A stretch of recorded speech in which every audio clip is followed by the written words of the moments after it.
আসসালামু আলাইকুম। আমার নাম মাহিন গফর। আজকে আমরা এসএসসি বায়োলজির ফার্স্ট চ্যাপ্টারের কিংডম থ্রি ফাঙ্গাই, এই যে কিংডমটা এইটার ক্যারেক্টারিস্টিক নিয়ে আজকে আমরা ডিসকাস করব। তাহলে চলো আমরা শুরু করি। তাহলে ফাঙ্গাই যে কিংডমটা, এই ফাঙ্গাই কিংডমের আন্ডারে কারা কোন কোন অর্গানিজম গুলো ইউজুয়ালি আমরা পাবো? এদের মধ্যে আমরা ফাঙ্গাস ফাঙ্গাস জাতীয় যে অর্গানিজম গুলো আছে ওগুলোকে পাবো। আর কি পেতে পারি আমরা? মাশরুম মাশরুম চিনি না? আমরা আমরা খুব কমনলি মাশরুম খেয়ে থাকি, মাশরুম সুপে ব্যবহার করা হয়, পিজা বিভিন্ন জায়গায় মাশরুম ইউজ করা হয়। ওই যে মাশরুম গুলা, ওগুলো হচ্ছে এই কিংডম ফাঙ্গাই এটার আন্ডারে। তাহলে এই কিংডম থ্রি ফাঙ্গাই যেটা, সেইটার আন্ডারে যে অর্গানিজম গুলো, সেগুলোর কিছু ক্যারেক্টারিস্টিক আমরা একটু দেখে নিই। তাহলে ফার্স্টলি এরা কোথায় থাকে, কিভাবে থাকে? তাহলে মোস্ট অফ দেম আর কি টেরেস্টেরিয়াল, স্যাপ্রোফাইটিক আর প্যারাসাইটিক। তাহলে কি কি দেখলাম? টেরেস্টেরিয়াল, স্যাপ্রোফাইটিক আর প্যারাসাইটিক। এই যে তিনটা ওয়ার্ড দেখলাম, টার্ম দেখলাম, এগুলো কি বোঝাচ্ছে এগুলো একটু দেখে নেই। টেরেস্ট্রিয়াল যে ওয়ার্ডটা, এটা কি মিন করে? গ্রাউন্ড বোঝায়। টেরেস্ট্রিয়াল বলতে গ্রাউন্ডের মধ্যে যারা থাকে এদেরকে আমরা টেরেস্ট্রিয়াল অর্গানিজম বলে থাকি। এদের মধ্যে ফাঙ্গাই যেগুলো হচ্ছে গ্রাউন্ডের মধ্যে পাওয়া যায় সেগুলোকে হচ্ছে টেরেস্ট্রিয়াল ফাঙ্গাই। এরপরে স্যাপ্রোফাইটিক। স্যাপ্রোফাইটিক মানে কি? যারা সেপারেটলি লিভ করে, সেপারেটলি আলাদাভাবে লিভ করে, এটাকে বলছি স্যাপ্রোফাইটিক। আর যেসব ফাঙ্গাই গুলা অন্য কোনো একটা অর্গানিজম, হতে পারে ডেড, হতে পারে লিভিং, এরকম অন্য কোনো একটা অর্গানিজমের গায়ে যে তার যে নিউট্রিয়েন্ট অ্যাবজর্ব করে বেঁচে আছে, এটাকে বলছি প্যারাসাইটিক ফাঙ্গাই। তাহলে কি কি দেখলাম? যে ফাঙ্গাই কিভাবে মোড অফ লিভিং কি ফাঙ্গাই টেরেস্ট্রিয়াল হতে পারে, স্যাপ্রোফাইটিক হতে পারে, প্যারাসিটিক হতে পারে। টেরেস্ট্রিয়াল মানে কি? সয়েলের মধ্যে জন্মগ্রহণ করে, মানে গ্রাউন্ডের মধ্যে মাটিতে হবে। স্যাপ্রোফাইটিক মানে কি?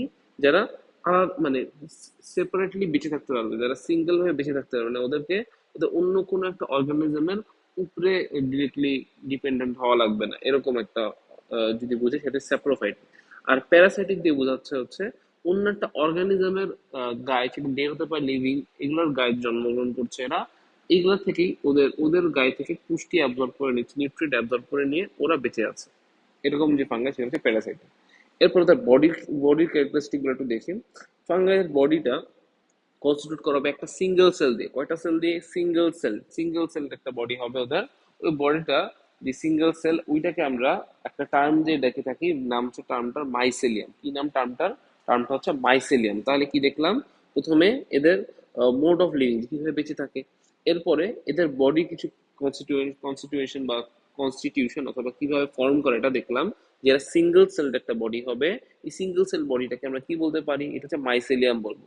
এই মাইসেলিয়ামটা কেমন হবে দেখতে? এটা হচ্ছে ন্যারো টিপ লাইক পার্ট থাকবে। কেমন হবে? ন্যারো টিপ লাইক পার্ট থাকবে। এরপরে নিউক্লিয়াসটা কেমন হবে? Well organise. নিউক্লিয়াস হবে ওয়েল অর্গানাইজ। এটা আমরা তো জানি যে কিংডম টু এর পর থেকে কিংডম ফাইভ পর্যন্ত, মানে সুপার কিংডম যে মানে আমরা যে নিউক্লিয়াসের বেসিসে টোটাল লিভিং অর্গানিজমকে সুপার কিংডম যেটা ভাগ করছিলাম, ওই ভাগ করার মধ্যে কিংডম থ্রি ফাঙ্গাই যেটা, সেটা সুপার কিংডম টু ইউক্যারিওটার আন্ডারে। এখন ইউক্যারিওটা মানেই আমরা জানি যে well develop nucleus. Well develop nucleus থাকার কারণেই এদের যে এই কিংডম থ্রি ফাঙ্গাই যেটা, এদেরও কি হবে? ওয়েল ডেভেলপ বা ওয়েল অর্গানাইজ নিউক্লিয়াস থাকবে।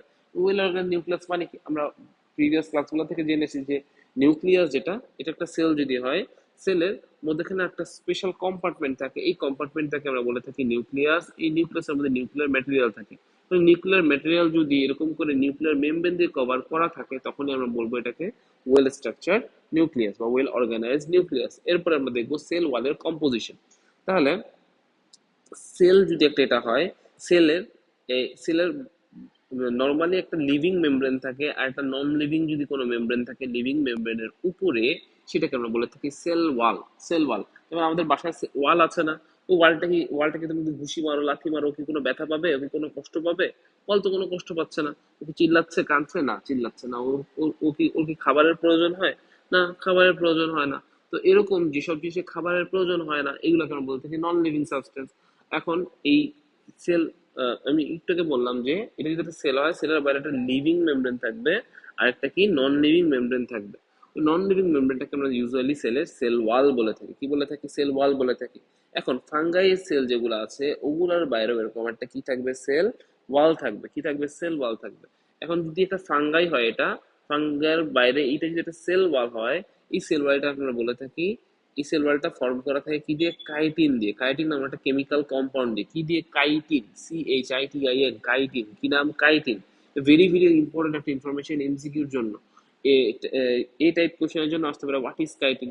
তো কাইটিন কি? কাইটিন হচ্ছে একটা ফাঙ্গাই কিংডম আন্ডার যত অর্গানিজম আছে ওগুলা সেল ওয়ালের যে কম্পাউন্ড যদি সেল ওয়ালটা ফর্ম করা থাকে সেটা হচ্ছে কাইটিন। আমি ভুলবো না ইনশাল্লাহ। এরপরে এদের মোড অফ অ্যাবজর্পশন দেখবো, সরি মোড অফ নিউট্রিশন দেখবো, যে কিভাবে এরা এদের পুষ্টি জীবন ধারণ করে থাকছে। তাহলে মোড অফ নিউট্রিশন কি? অ্যাবজর্পশন। মোড অফ নিউট্রিশন কি? অ্যাবজর্পশন। অ্যাবজর্পশন মানে কি? এটা যদি মাটি হয় অথবা যে কোনো একটা অর্গানিজম থেকে বা যদি প্যারাসাইট যেটাই হোক না কেন, ওরা এই মাটি থেকে অথবা প্যারাসাইট ওরা বা যে অর্গানিজমের গায়ে হয়েছে অর্গানিজম থেকে ওরা নিউট্রিয়েন্ট অ্যাবজর্ব করে নেবে। কি করবে? নিউট্রিয়েন্ট অ্যাবজর্ব করবে মাটি থেকে। এরপরে ফটোসিনথেটিক অ্যাপারেটাস, যেটা হচ্ছে ক্লোরোপ্লাস্ট। তাহলে ফটোসিনথেটিক অ্যাপারেটাস মানে কি? আমরা জানি যে ফটোসিনথেসিস, কি নাম? ফটোসিনথেসিস। ফটোসিনথেসিস। আমরা এই ফটোসিনথেসিস ওয়ার্ডটাকে ছোটবেলা থেকে চিনি। এটা একটা প্রসেস যেটা দিয়ে একটা প্ল্যান্ট তার নিজের ফুড জেনারেট করে। কেমন ফুড? কার্বোহাইড্রেট ফুড জেনারেট করে। এখন এই ফটোসিনথেসিস প্রসেসটা এইদের মধ্যে হবে না। কেন হবে না? কারণ এই ফটোসিনথেসিস প্রসেসের জন্য একটা অ্যাপারেটাস মানে হচ্ছে যন্ত্রপাতি, ইনস্ট্রুমেন্ট। অ্যাপারেটাস মানে কি? অ্যাপারেটাস মানে ইনস্ট্রুমেন্ট। অ্যাপারেটাস মানে হচ্ছে ইনস্ট্রুমেন্ট। কারণ এই যে অ্যাপারেটাস বা ইনস্ট্রুমেন্ট, এই ফটোসিনথেসিসের জন্য যে অ্যাপারেটাস দরকার সেটার নাম হচ্ছে ক্লোরোপ্লাস্ট। কি নাম? ক্লোরোপ্লাস্ট। এখন এই ক্লোরোপ্লাস্ট যেটা ফটোসিনথেটিক অ্যাপারেটাস, এটা এদের মধ্যে কি হবে না? থাকবে না। এটা কি হবে না? থাকবে না। এই ক্লোরোপ্লাস্ট থাকবে না বলে এদের মধ্যে এদের মোড অফ নিউট্রিশন কি হবে? শুধুমাত্র অ্যাবজর্পশন, অন্য কোনো মোড অফ নিউট্রিশন থাকবে না। অন্য কোনো ভাবে এরা নিজের খাবার তৈরি করতে পারবে না। খালি অন্যদের থেকে নিতে পারবে। ঠিক আছে, অ্যাবজর্ব করে নিতে পারবে, নিয়ে নিতে পারবে। এরপরে দে রিপ্রোডিউস বাই হ্যাপ্লয়েড স্পোর। এখন হ্যাপ্লয়েড স্পোরটা কি? হ্যাপ্লয়েড স্পোর হচ্ছে, আগে হ্যাপ্লয়েড ওয়ার্ডটা বলে দেই। এখন আমাদের যদি এটা একটা সেল হয়, সেলের মধ্যে নিউক্লিয়াস হয়, নিউক্লিয়াসের মধ্যে এরকম এক্স শেপ কিছু ক্রোমোজোম পাওয়া যায়। সেল ডিভিশনের সময় এক্স শেপ এরকম ক্রোমোজোম পাওয়া যায়। এই ক্রোমোজোম গুলা ইউজুয়ালি যে কোনো ক্যারেক্টারিস্টিক দুইটা থাকে। যে কোনো ক্যারেক্টারিস্টিকের জন্য একটা ক্রোমোজোম দুইটা থাকবে। কেন দুইটা থাকবে? কারণ একটা একটা ক্রোমোজোম বাবা থেকে আসে আর একটা ক্রোমোজোম মা থেকে আসে। এখন এই যে ক্রোমোজোম যেগুলা, এই ক্রোমোজোম গুলা ইউজুয়ালি যদি একটা করে থাকে, যে কোনো ক্যারেক্টারিস্টিকের জন্য যদি ক্রোমোজোম গুলো একটা করে থাকে, তখন আমরা সেটাকে বলে থাকি হ্যাপ্লয়েড। সেই সেলটাকে আমরা কি বলবো? Haploid cell. কেন? নিউক্লিয়াসের মধ্যে তোমার যে কোনো ক্যারেক্টারিস্টিক ক্রোমোজোম কয়টা? একটা। কারণ এই হ্যাপ্লয়েড সেলের মাধ্যমে যদি ওরা রিপ্রোডিউস করে, হ্যাপ্লয়েড সেলের মধ্যে কিভাবে করতে পারে? এই যে ওদের দেখবা যে ছোট ছোট ছোট ছোট দানা দানা হয়, খুবই ছোট ছোট, যেটা বাতাসের সঙ্গে উড়ে উড়ে যায়। কি হয়? বাতাস আসলে উড়ে উড়ে চলে যেতে পারে। বাতাস আসলে উড়ে উড়ে যাচ্ছে, যেগুলোকে আমরা বলছি হ্যাপ্লয়েড স্পোর। হ্যাপ্লয়েড কি বলছি? ছোট ছোট ছোট দানার মতো থাকে, এইগুলোকে আমরা বলছি হ্যাপ্লয়েড স্পোর। এই হ্যাপ্লয়েড স্পোর গুলা দিয়ে যদি পরবর্তীতে আরেকটা এরকম ফাঙ্গাস মানে ফাঙ্গাস যদি ডেভেলপ করে, সেটাকে আমরা বলছি হ্যাপ্লয়েড স্পোরের মাধ্যমে রিপ্রোডাকশন। এরপরে সেল ডিভিশন। তো এটা তো রিপ্রোডাকশন করলাম। এরপরে সেল ডিভিশন। কেন সেল ডিভিশন করলাম? গ্রোথের জন্য। একটা সেল সবসময় তো একটা সেল দিয়ে থাকবে না, কিছু এদের তো অনেকগুলা সেলও থাকতে পারে। যে অনেকগুলা সেল থাকে, তখন এই সেলগুলো কিভাবে ডিভাইড করবে? একটা সেল ডিভিশনের প্রসেস নাম হচ্ছে mitosis. Mitosis cell division process দিয়ে ডিভিশন করবে। আর মাইটোসিস সেল ডিভিশন হওয়াকে আমরা বলবো মাইটোটিক সেল ডিভিশন। এটা কি? একটা টাইপ অফ সেল ডিভিশন। এখন আমরা এই যে ফাঙ্গাই, কিংডম ফাঙ্গাই কিছু এক্সাম্পল গুলো একটু দেখে নেই। তাহলে কি কি আছে? প্রথমে আছে ইস্ট। ইস্ট কি? ইস্ট আমরা কমনলি কোথায় ইউজ করি? ইস্ট, যারা আমরা পাউরুটি খাওয়ার অভ্যাস আছে, পাউরুটি খাই। পাউরুটি কেমন? বড় বড় হয়, নরম হয়, চাপ স্পঞ্জের মতো হয়, ফোমের মতো হয়, চাপ দিলে চুপসে যায়। এরকম পাউরুটি খাওয়ার যাদের অভ্যাস আছে তাদের এই পাউরুটির মধ্যে এই ইস্টদেরকে ব্যবহার করা হয়। কিভাবে ব্যবহার করে? আচ্ছা, যে কোনো অর্গানিজম কি করে? যে কোনো অর্গানিজম যে কোনো অর্গানিজমের ফুড প্রয়োজন, নিউট্রিশন প্রয়োজন। এখন নিউট্রিশন নিয়ে ওরা কি করবে? ওরা ওদের ওদের সেলের মধ্যে নিউট্রিশন থেকে এনার্জি জেনারেট করবে।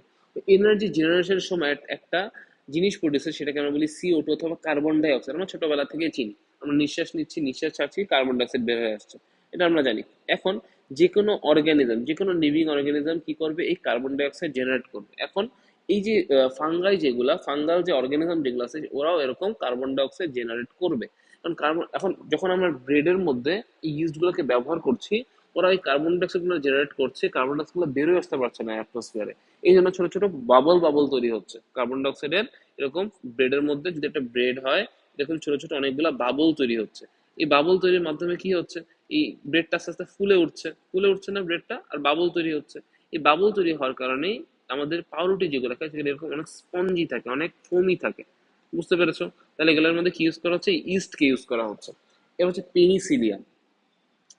পেনিসিলিয়াম একটা রিমার্কেবল একটা জিনিস। রিমার্কেবল কেন? কারণ আমরা যে এই তুমি আমি যে বেঁচে আছি, বেঁচে থাকার জন্য পেনিসিলিয়াম অনেক বড় একটা রোল প্লে করছে। কেন?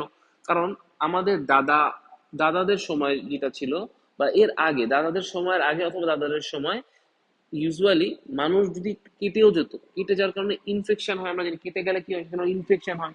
বিভিন্ন ব্যাকটেরিয়া গ্রো করে ইনফেকশন তৈরি করে। এখনো ইনফেকশন থেকে অনেক সিরিয়াস ইনফেকশন হয়ে গেল, সিরিয়াস ইনফেকশন হয়ে ইউজুয়ালি একটা ছোট একটা কাটার থেকে মানুষ মরে যেতে পারতো। কিন্তু পেনিসিলিয়াম হচ্ছে আবিষ্কার হওয়ার পরে থেকে এই পেনিসিলিয়ামটা কি করতো, এই এই যে ইনফেকশন যেগুলো হয়, ইনফেকশনের এগেনস্টে কাজ করতো। ইনফেকশনের এগেনস্টে কাজ করার মাধ্যমে মানুষের যে লাইফ এক্সপেক্টেন্সি, তবে ইনফেকশন হওয়ার কারণে যে মরে যাওয়ার যে টেন্ডেন্সি, এটা অনেকাংশে কমে আসলো।